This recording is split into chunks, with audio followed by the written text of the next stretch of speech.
Hey there, my Tyler Perry Zatima fans. It's your girl Barbie J here, and we are back with season 2, episode 6, Too Close for Comfort. And if you're new here or you're returning and haven't subscribed, take a moment right now and hit that subscribe button, like button, comment, and share. That's right. The like button is that thumbs up. Write a comment. Let's keep this conversation going. And share if you feel it is worthy to be shared. So this episode, okay, it starts with that guy, Sean, dropping drunk-ass Angela at her house while she keeps telling him to call her or to come back later. And then he offers to drop Fatima off as well, but first she declines and then she changes her mind and takes the ride. And she's like, take me around the corner. But she's in the car saying that she's sober and has a gun. So why didn't she drive both of her and Angela home in the first place? If you sober, why you didn't just drive? This is making no sense. And since when does Zach live around the corner from Angela? You know, where Fatima's just running out and walking around the corner to her house because she don't have her car. She had to leave her car over at Eden, right? But she gets mad at Zach and walks around that corner in that crazy looking dress, a nightgown that her mama left her. Oh Lord, that's screaming single and stay single. That's what that was. Anyway, so now it switches over to Zach sitting in Deja's couch, thinking while she's sitting there as well with a towel wrapped around her. And I'm like, what are you thinking, Zach? You need to be thinking about why your ass not back at your house. But Zach tells her that he really came over to tell her to stop playing these games, sending him pics and doing these things to annoy Fatima and to get him to break up with Fatima and to get with her because it's not going to happen. And Deja tries to act like that's not what she's doing. And she tells Zach not to flatter himself. And he lets her know that Fatima is not all about the money because she was with him when he didn't have any. And Zach told Deja that every girl ain't like her, but they're out there chasing dick and dollars. Then he said that's what he gonna call her from now on, Dick and Dollars Deja, or Deja Dick and Dollars. And she had the nerve to like the way that sounds. You know, I'm like, oh my God, Deja is hilarious because she's telling Zach she don't have any health insurance and that Fatima really hurt her back and Zach could at least give her some dick to even things out. And I said, this girl had lost her mind. Make it make sense, she said. I said, no, she didn't say that. Make it make sense. We say that about Tyler Perry, don't we, y'all?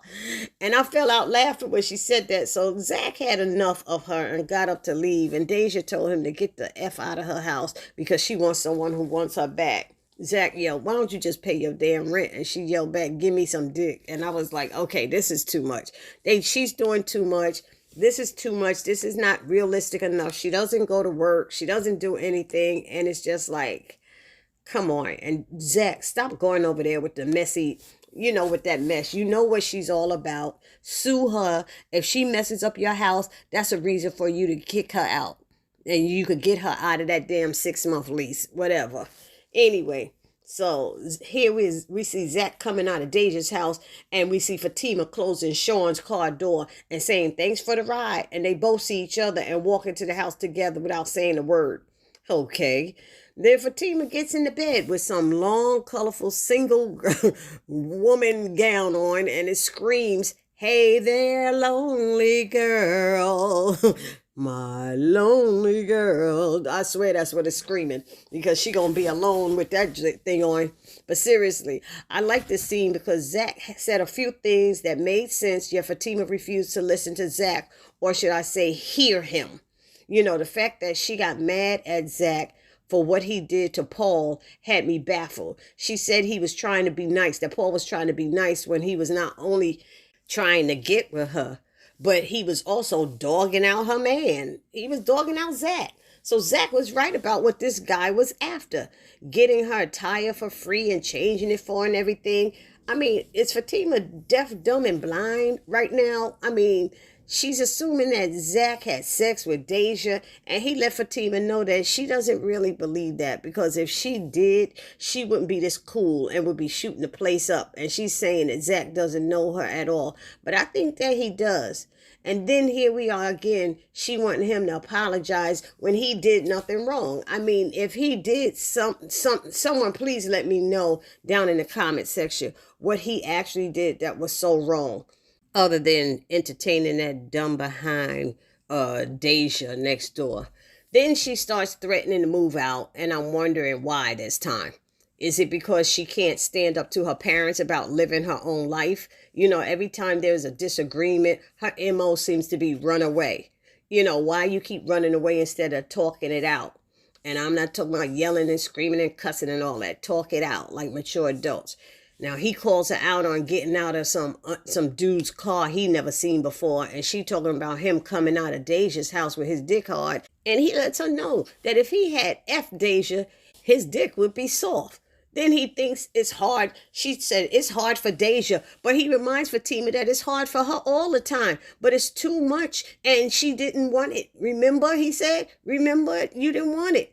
And he had a point there. I was like, like he said, you can't have it both ways. It can't be hard. It can't be soft. She don't want it. He's like, you want me to want you when you want me to want you. He's like, what about me? And Fatima says, ever since you went to see your mother, you've been angry. And Zach is like, don't do that. Don't do that. And he lets her know she was the one who told him to go see his mother when he didn't want to. And that it was at that same time that she started holding out on him with the sex. So again, Fatima talks about going, and Zach said, go ahead, go and run back to the 80s like that outfit you got on. I was laughing. I was like, that gal was crazy. Then she tried to blame Zach for putting her in some position, and Zach called her out on saying, it's me. No accountability on your part. It's me all the time. So F it then. Now, I don't know about the rest of you who watched this episode, but I was kind of on Zach's side this time, with this one. There was fault on both sides, but it seems Zach is always the one apologizing, and Fatima is always the one holding back info that proves Zach was right about something, but failing to disclose it, admit that Zach was right, such as that picture of him and Karen and sisters and the intentions of the contract of Paul, so things like that. Then when Zach says he'll sleep on the couch so that Fatima doesn't have to go to her parents' house and sleep in her own room, she says, oh no. This is your house. You remind me of that way too many times. And I'm sitting there going, when did he do that? There was one time that they showed us, and that's it. So what is she talking about? And why is she saying that? So since when did Zach, I said that earlier, live around the corner from Angela? Fatima just walked into her house talking about using the spare key and her hands are empty. She ain't got no keys in her hand. Meanwhile, Angela's busy riding Sean and Fatima's interrupting her. But it was funny when Sean asked Angela, who was that? He said, that's your roommate? She said, no, that's Fatima. He said, the girl I met earlier? He said, damn, she go to bed looking like that. I was rolling. Angela's like, shut up and focus. She up there riding homeboy on the couch. I was like, Lord, help her thirsty behind. So now it's morning and Tony wakes Nathan up, who's sleeping on his couch, I guess because his wife Lori put him out. He feels she's going to call and ask him to come back any day now. And Tony said, you've been saying that for a few days. I think Lori done with Nathan. Then Nathan thanks, Tony for allowing him to crash on his couch until him and Lori get things straightened out. And Tony says, Nathan is growing up and thanking him and ish. And I said, wait a minute. Talk about he proud of him. I'm like, wow, I guess the bar is set very low for being proud of Nathan.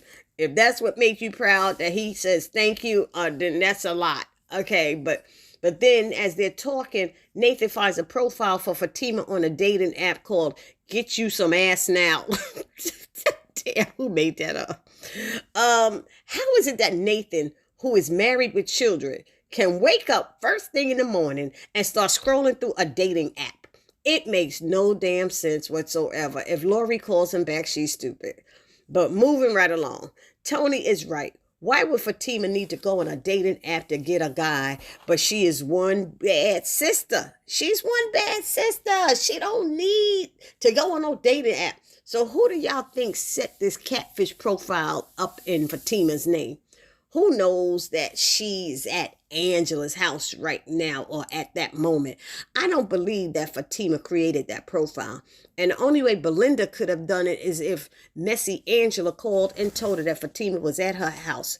So when Nathan calls Zach and gets him to open up the text, he just said, Zach looks at it and hangs up on him. I said, okay, Zach is pissed.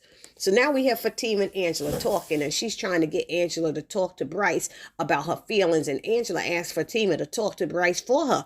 And Fatima had the nerve to say, okay. I'm like, your friend is 30 plus years old, needs to grow the freak up and handle her own business, Fatima. That is not on you. So you got your own drama going on in your house. And some of it because of Angela. So you need to check that. So Fatima decides to get Angela's advice about this therapist who Paul recommended to Fatima to help Zach. And Angela quickly tells her, I don't know about that. If Zach finds out, you know he's going to be pissed off. And Fatima's like, I know, but our relationship is on the rocks. Sister friend, how would you feel if the tables were turned? That's all you have to do is put yourself in that position. There are so many therapists out there in the world. I'm sure Atlanta has a bunch of them. Why would you choose one who is the friend of a man who is trying to get with you? You know he's trying to get with you. So Sean comes downstairs and tells Angela that he will talk to her later. And when he opens the door to leave, Bryce is standing there. He was coming by to see Angela. So Fatima laughs and leaves saying, you handle that, girl, and I'll see you at work. Then Bryce is trying to understand what is going on, and all Angela is saying is that she needs some space. But he's asking what happened, and instead of her responding like a mature adult and letting him know, Angela suggests that him, Zach, and Fatima have dinner together because she thinks there's some things that they all need to talk about. No, they don't. This is your issue on your hang-up, girlfriend. So Bryce asks, who the F was that guy? Angela tells him that he don't get to ask that. Wow, but dearie, he does because he's supposed to be your man. Even Bryce was like, wow, is that where we at now? And she responds, yes, this is it. So I'll call you later about dinner. So Bryce leaves and slams her door. But it's unbelievable how Angela is acting in this situation. She's behaving very immaturely, if you ask me. Now we have Fatima calling this Dr. Reed guy, and he tells Fatima that Paul told me you'd be calling and to treat you well. How does Paul know she would call? She kept saying no. Oh, this is so bad on so many levels, girl. Why are you doing this? You know, Zach told you in the car that he would find someone. Now, why is it that Dr. Reed said that his secretary has Fatima's number as well if this was Fatima's first time calling him? So he has availability to speak with her later that day, and Fatima's like, great. So why is it that she thinks Zach is the only one who needs to speak with someone? Because her stuff is all jacked up as well. We see that type of relationship she has with her own mama, right, y'all? Anyways, she hangs up from the doctor and calls Angela to see how things went with Bryce. She wants Zach and Fatima to invite her and Bryce out to dinner and says she doesn't know how she'll react and she needs Fatima to be there with her. So Fatima's like, yeah, I could be there, but she's not sure about Zach. And then she shares more of her personal relationship issues with Angela about them supposing to go to her mama's house and that she's canceling it because Zach is being an a-hole. And first of all, Fatima, you were supposed to be having the movers come and put your things back into your old apartment. I think that's what you told Zach that night before, right? Then I thought they were supposed to be going to work today and that the dinner with her parents was on a Saturday. So I'm getting confused right now. I'm totally over here. Can someone please help me out? Because I'm thinking maybe it's me.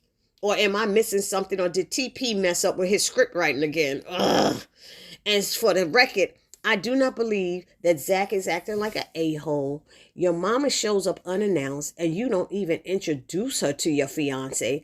And I'm sure that Mrs. Wilson's unexpected presence had added to the tension in Zach and Fatima's home that evening. You know, then Angela told her that she shouldn't cancel the dinner because of who her mama is.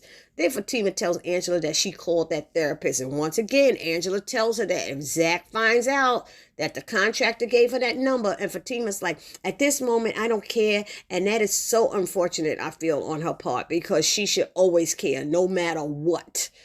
But then their call gets interrupted by a sound Fatima hears, and she hangs up with Angela.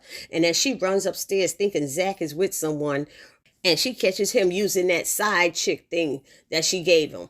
Now, she left him no other choice than to get off using that gadget, you know. So Zach is startled by her and covers up. However, I don't understand the surprised look on her face when it was her idea for him to use that dumb behind thing. So that's how it ended. Y'all let me know down in the comment section how y'all felt about this episode. And I'll see you in the next video. It's your girl Barbie J saying, please don't forget to subscribe. Peace.